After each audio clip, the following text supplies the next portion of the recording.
It has been 1 year since President Biden signed the Inflation Reduction Act. Despite its title, this law is the single biggest U.S. investment in addressing climate change and driving a transition to clean energy. It steers billions in subsidies into everything from battery manufacturing to climate adaptation. It contains tax incentives for people to buy electric cars and cleaner technologies in their homes. And it directs large investments to fight pollution in underserved communities. So how is the law working, and what does it mean for the U.S.'s climate commitments? We are joined by one of the law's most ardent champions. Leah Stokes is a political scientist at UC Santa Barbara who studies and advocates for clean energy. Leah Stokes, so good to have you back on the NewsHour.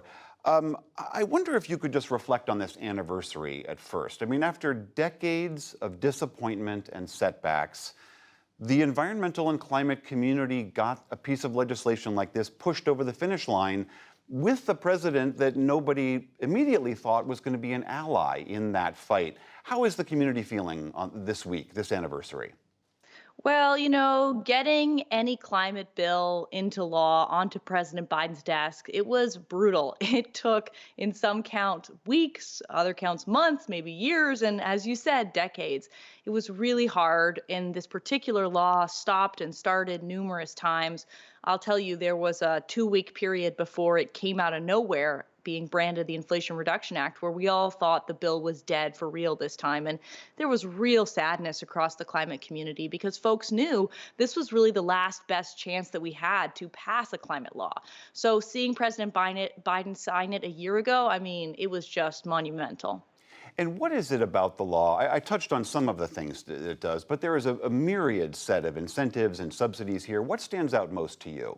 Well, the law is massive. Sometimes people will say it's $370 billion, but that's not really true because huge parts of the law are uncapped tax credits, meaning the more people decide to build factories in the United States and take advantage of incentives, the more the federal government will step up and help cost share.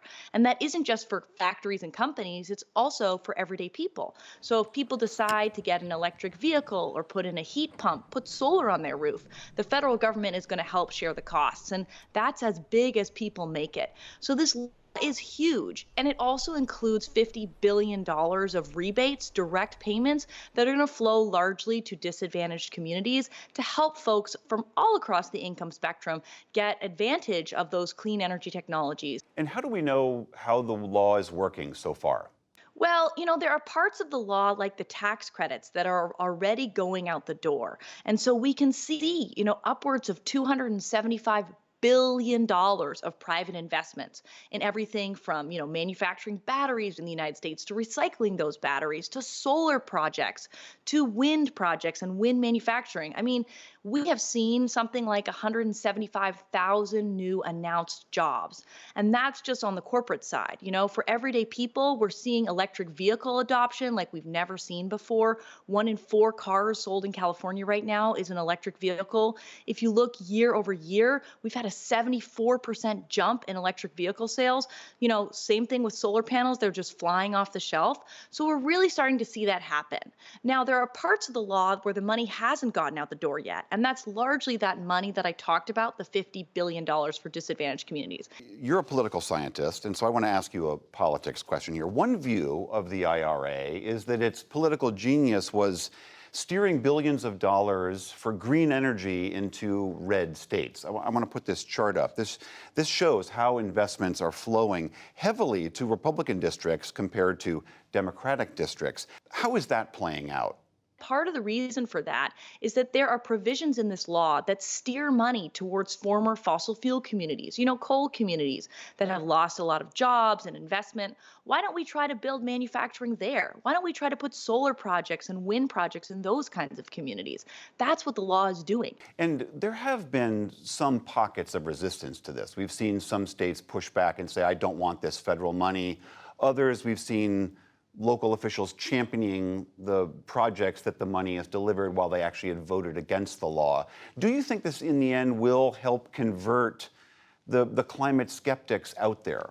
Absolutely. For too long, the fossil fuel industry has had a stranglehold over the Republican Party. When you have so much campaign contributions flowing into one party, that really skews things, right? So when we have clean energy technologies in Republican districts, that's going to shift things in the other direction. One of the critiques of this law is that it is incredibly expensive and it is federal meddling in energy policy. And the argument being, if these technologies are going to live on their own, they should just live on their own in the marketplace. And there was evidence before the IRA was passed that wind and solar prices were plummeting. And so they argue, don't let the market be contaminated by sacks of federal dollars. What do you make of that argument?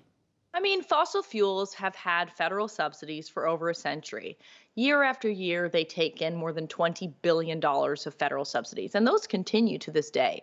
So it's not like the fossil fuel industry or the energy industry more broadly doesn't have subsidies. And let's look at the cost of inaction on climate change. Look at what is happening in Maui and Lahaina. Entire communities are being devastated. We've had 200 million Americans under extreme heat in the last few months. We've had hundreds of millions of Americans experience these wildfires.